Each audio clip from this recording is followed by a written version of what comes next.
fora das questões, mas porque este é um tema que é muito importante, a importância de saber o que é que acontece depois da morte. Um dia, algures na igreja de Canelas, uma pessoa que estava a ser confrontada com o nosso amigo e irmão José Augusto, nosso querido irmão que já faleceu, e é dele também vamos falar aqui, nestes momentos. Ele estava a falar com alguém sobre a vida, sobre a salvação, sobre a vontade de Deus, sobre o Evangelho de Jesus Cristo. E ele disse, vamos morrer. E José Augusto disse, e depois? Depois enterram-me. Pois é, mas e depois? Ficou por ali, não é? Não sabia o que havia de responder, porque se respondesse que vai para o céu, tinha que dar cumprimento às palavras do José Augusto, que ele estava a querer enunciar. Se dissesse que não sabia, o José Augusto ia explicar o que é que iria acontecer. E assim ele disse, pois é, depois vai ressuscitar. Uns para a vida eterna e outros para a morte eterna. Olha, quero, antes de mais, estar sentido com os que sofrem, com aqueles que perderam nestas últimas semanas, principalmente em fevereiro, por causa dos cataclismos, morreram muita gente, por causa das intempéries, da tempestade, e por causa de socorrer essas pessoas, e por causa de fazer serviço nos telhados, morreram mais de 20 pessoas, a quase, mas também morreram muitas mais nos hospitais de doenças. Infelizmente, estou a viver, e aqui em Vila Nova de Monsaraz estamos a viver uma situação dessas.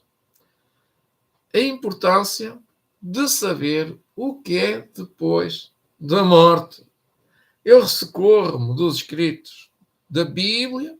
A Bíblia é tudo para mim. É porque nela se encerra tudo o que é para esta vida e que é a vida futura. E em Romanos, capítulo 6, versículo 23, o apóstolo Paulo escrevia assim: porque o salário do pecado é a morte, mas o dom de Deus é a vida eterna por Jesus Cristo, nosso Senhor. Primeira parte. O salário do pecado é a morte. É a consequência da desobediência à lei de Deus que o ser humano morre. Todos morrem. Até o próprio Jesus Cristo foi contado como pecador, para que pudesse salvar o pecador, mas não tinha pecado. Portanto, todos nós, incluindo Jesus Cristo, fomos condenados pela morte. Todos. Uns porque cometem um pecado, outros porque cometem 10, outros porque cometem 1.000.000, outros que até cometem 2 pecados. Não interessa. O salário é o mesmo. É a morte. Helena White tem a designação deste versículo de Romanos 6, 23. Ela diz assim. Tomem nota. Essa religião piegas que faz pouco do pecado é só realçar o amor de Deus pelo pecador, encorajando os pecadores a crer que Deus os salvará enquanto continuarem no pecado, sabendo que é pecado. Então, o que é que nós temos que fazer para não continuar no pecado? Agarrar-nos ao dom de Deus, à vida eterna, por nosso Senhor Jesus Cristo. E isso vai depender muito das nossas decisões diárias, do nosso cotidiano. A única coisa que nós podemos levar para o futuro é o nosso caráter. E tenho aqui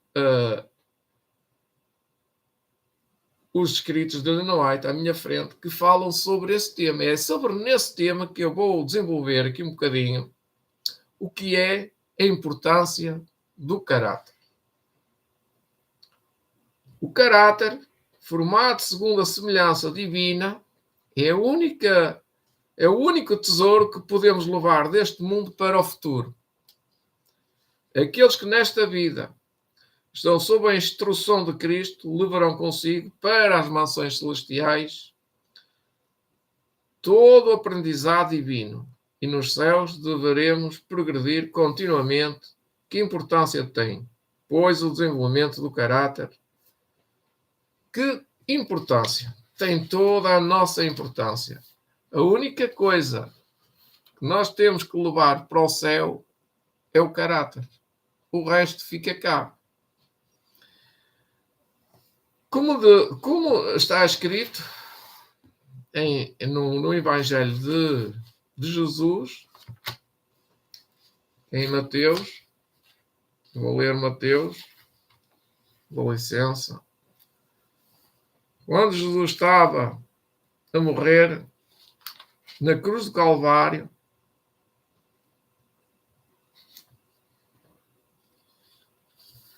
Jesus estava a morrer junto a um ladrão na cruz. 2 ladrões na cruz.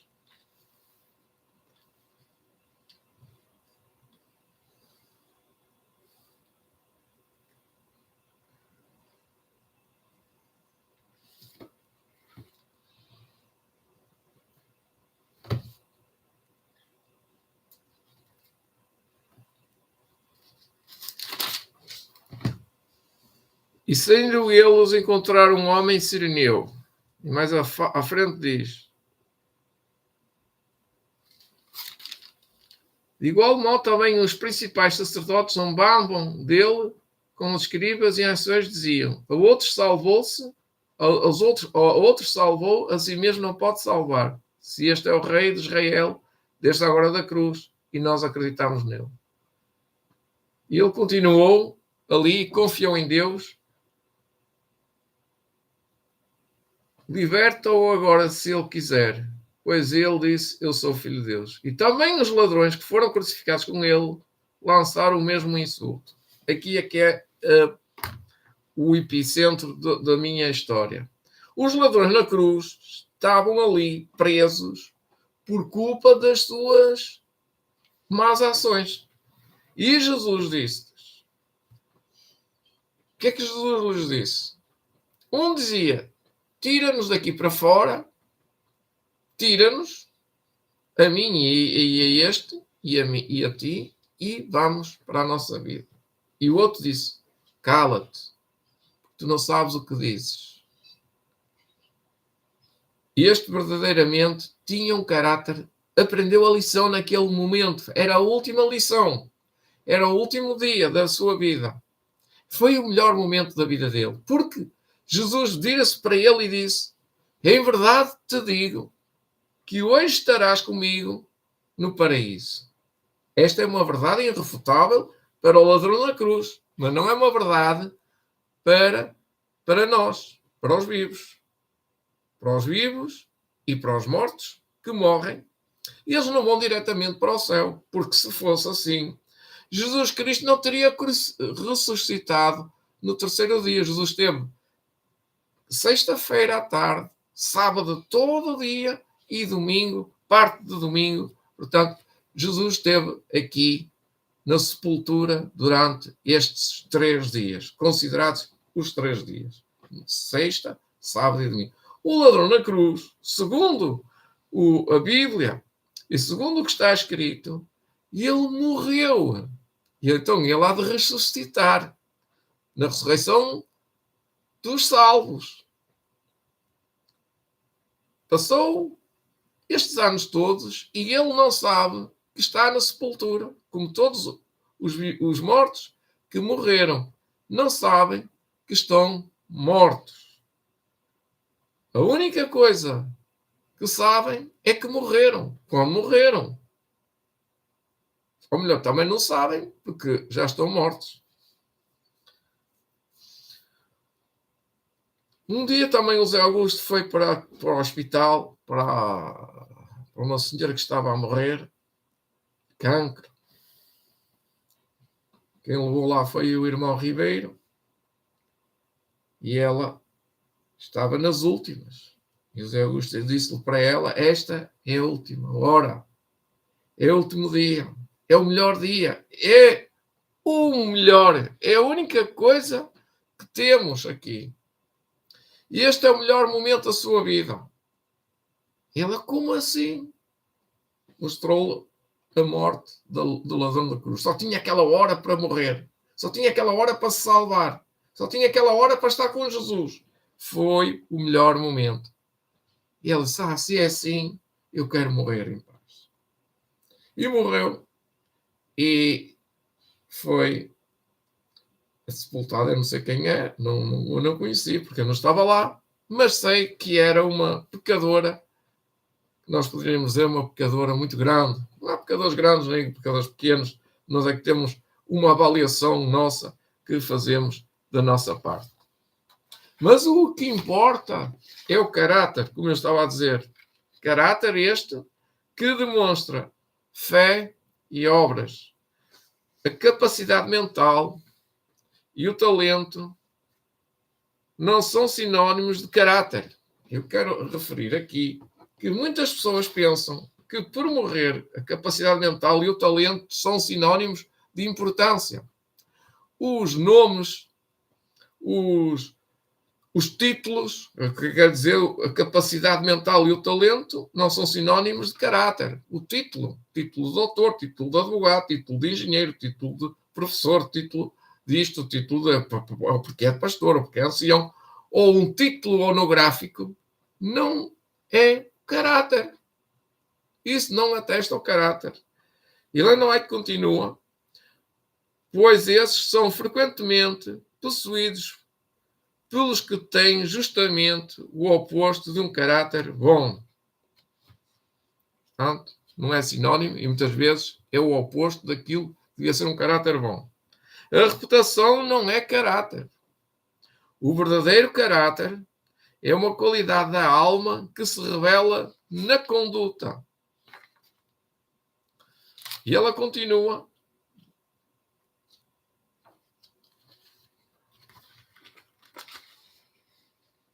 o bom caráter é um capital mais valioso do que prata e o ouro.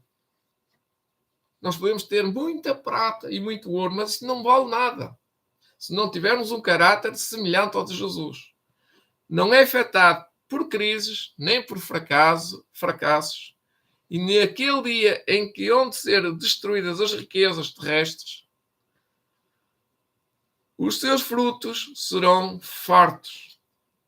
A integridade, a firmeza e a perseverança são qualidades que todos devem zelosamente cultivar, pois eles revestem seu possuidor de um poder irresistível, um poder que o torna forte para fazer o bem, forte para resistir ao mal, forte para suportar a adversidade. Conselhos aos pais, professores e estudantes, na página 225 e 226 no livro de Ellen White. Portanto, podemos ter muitas qualidades, mas o que vai resistir, no fim, é o caráter. A resistência do caráter, que é a resistência ou a fraqueza do caráter, que ele tem um caráter fraco. Então nós temos que ter um caráter forte. A resistência do caráter consiste de duas coisas: força de vontade e domínio pessoal. Domínio de si mesmo. Domínio próprio. Muitos jovens hoje em dia confundem paixões fortes e não controladas com firmeza de caráter. São determinados a pôr coisas nos ouvidos, piercings, tatuagens, micros, auscultadores, e ando com aquilo todo dia. Isso é falta de juízo. Eu disse ontem ao meu colega, aquela música nem é música. São mensagens do demónio. E mesmo que fossem mensagens de Deus, eu não as colocaria no trabalho, nos meus ouvidos, porque isso é proibido. Mas mensagens do demónio, então, isto é falta de juízo. A verdade, porém, é que aquele que é regido por suas paixões é um fraco. Tem um caráter fraco. A verdadeira grandeza e nobreza do homem medem-se por sua capacidade de vencer os próprios sentimentos e não pela capacidade desses sentimentos para vencê-los. O homem é mais forte, é aquele que, quanto sensível à ofensa, restringe ainda assim a sua paixão e perdoa os inimigos. Outra vez, conselhos para os pais e professores e estudantes, na página 222. Voltamos ao mesmo livro aqui. E ela continua no livro Fundamentos da Educação Cristã, na página 69, diz: se considerar-se de tanta importância que os jovens possuíssem um caráter belo, se este fosse considerado um caráter belo e amável disposição, como se considera importante que imitem as modas do mundo, está a comparar, exato, as modas do mundo no vestuário e no comportamento, veríamos centenas onde hoje vemos um que vem para o cenário da vida ativa, preparado para exercer enobrecedora influência sobre a sociedade. Isto diz tudo e disse tudo para mim ontem, já pensando nisto. Não há pessoas com este tipo de caráter, honestas, sinceras, íntegras, humildes. Não diz que faz tudo, que se rebaixa a tudo, que consente com tudo, mas que perdoa, que está disposto a se sacrificar pelos outros e que está disposto a ouvir um ralhete, porque muitas pessoas não estão dispostas a ouvir um ralhete e depois fazerem disparates. Isso é muito mau, muito mau. Isto é um desenvolvimento de uma obra de uma vida toda, não é só de um dia. Temos que continuar durante toda a nossa vida. A formação do caráter é obra de toda a vida. E é para a eternidade. Portanto, estamos a jogar pelo seguro. Não estamos a viver só para aqui. Não contamos só com isto. Temos mais. Se todos pudessem reconhecer isso, se despertassem para o pensamento de que estamos decidindo individualmente nosso destino para a vida eterna ou para a única ruína, para a ruína eterna, que mudança se operaria? Quão diferentemente seria empregado esse tempo da graça e que caráteres diferentes encheria o nosso mundo? Isto no Instrutor, 19 de fevereiro de 1903. Vejam só o que Ellen White escreveu sobre a formação do caráter que se tem considerado de pouca valia ou de nenhuma valia e anda tudo tolo, como eu costumo dizer, anda tudo sem juízo. É um problema destes maiores que existe, que eu conheço. A germinação da semente representa o começo da vida eterna, começo da vida espiritual, aliás. E o desenvolvimento da planta é uma figura do desenvolvimento do caráter.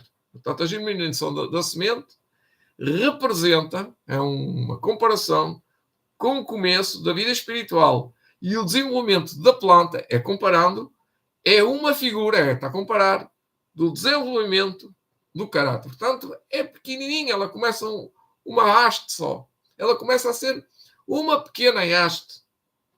Não pode haver vida sem crescimento. Temos que estudar a Bíblia, temos que orar, temos que meditar, temos que fazer a vontade de Deus, temos que plantar essa semente para que ser uma árvore crescida, forte. A planta ou deve crescer ou morrer. Assim, com o seu crescimento, assim como o seu crescimento da planta é silencioso e imperceptível, mas contínuo, assim é o crescimento do caráter. Nesta vida, pode ser perfeita em cada estágio. Nossa vida pode ser perfeita em cada estágio do seu desenvolvimento. Contudo, se o propósito de Deus para connosco se cumpre, haverá constante progresso.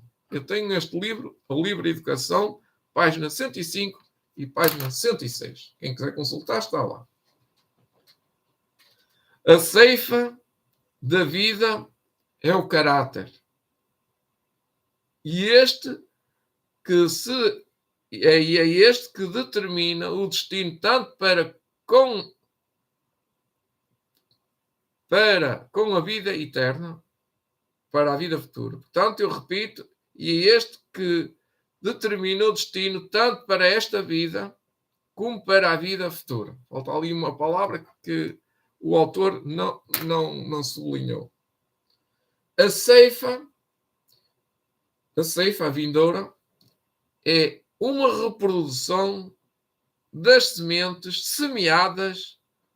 Portanto, a ceifa, que é a vinda de Jesus, a ceifa é uma reprodução, a ceifa da vida eterna é uma reprodução das sementes semeadas para a vida eterna, que se vão colher.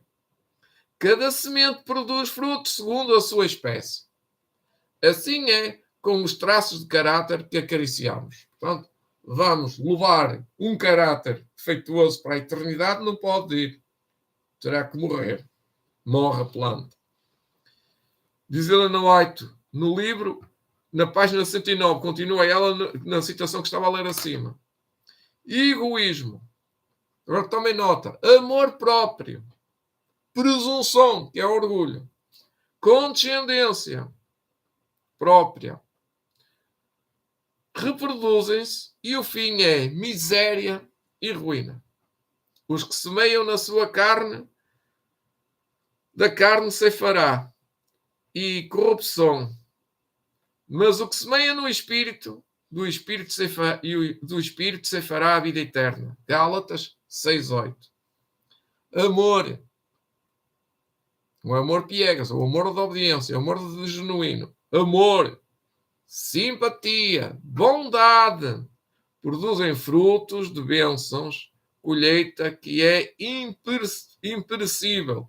Página 109 do Livro Educação. A maior evidência do cristianismo, o que é? Se as mães cristãs apresentarem à sociedade filhos que tenham integridade de caráter, com princípios firmes e moral sã, terão realizado o mais importante de todos os trabalhos missionários. Este é o trabalho solene. Este é o trabalho solene. Podíamos sublinhar e pôr ali num cartaz à entrada de todas as portas de todas as mães. Portanto, o caráter que os filhos formarão para a eternidade é a obra mais solene que as mães poderão realizar para este mundo, para esta sociedade e para a vida eterna. Devidamente educados para assumir o seu lugar na sociedade, seus filhos são a maior evidência do cristianismo que possa ser dado ao mundo. E, por último, o último texto de Ellen White, a última citação, o último parágrafo, ela disse: jamais foi confiado aos mortais trabalho mais elevado que a formação do caráter. Pais, mães, professores, educadores, filhos, tios e avós e avós. Jamais foi confiado aos mortais o trabalho mais elevado do que a formação de caráter. As pessoas querem dar um canudo, um legado aos filhos, ou uma riqueza, ou um barco, ou uma mansão, ou uma ilha. Isso não tem valor nenhum. Jamais foi confiado aos mortais trabalho mais elevado do que a formação do caráter. Não somente devem as crianças ser educadas, mas também treinadas. E quem pode dizer o futuro de uma criança ou jovem em crescimento? Quem pode dizer que vai ser tipo um Martinho Lutero? Sim. Dê-se o maior cuidado à cultura de nossos filhos, a cultura do caráter, a cultura do século. A criança devidamente disciplinada nos princípios da verdade, que tem o amor e o temor de Deus entrenecidos no caráter, possuirá no mundo um incalculável poder para o bem. Signs of Times, 13 de julho de 1888. Vejam só onde é que isto está escrito. Está escrito nos escritos de Ellen White. Não foi tirado da cabeça de ninguém, a não ser do espírito de profecia que Deus mandou para a igreja. E vou colocar um hino que vocês vão reconhecer que é um melhor hino que eu poderia pôr aqui para todos nós. Eu vou passar para a tela atrás, para passar o hino totalmente, e fecho com este hino. Até amanhã, se Deus quiser, e vou para o hino.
Em prazeres que passam em vão,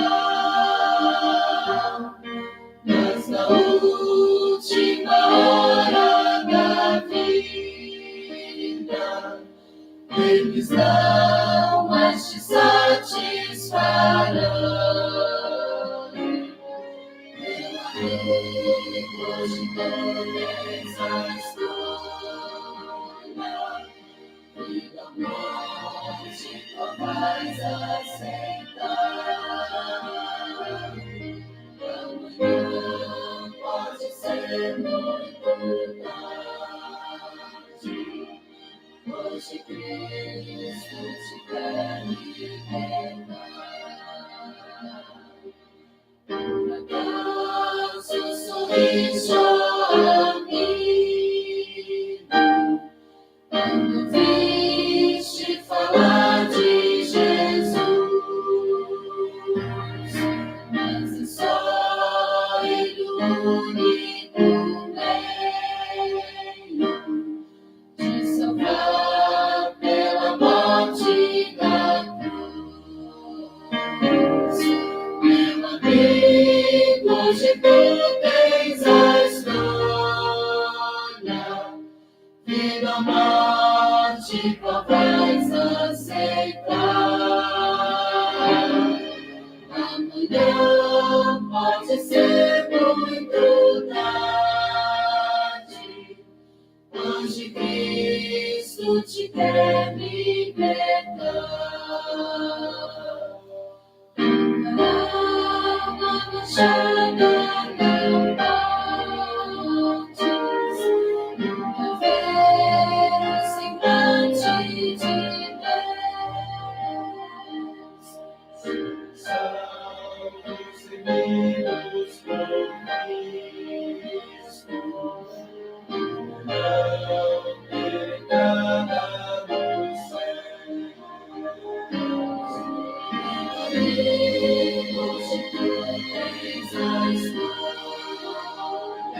vida ou morte, qual vais aceitar? Amanhã pode ser muito tarde. Hoje Cristo te quer libertar. Amém. Amém.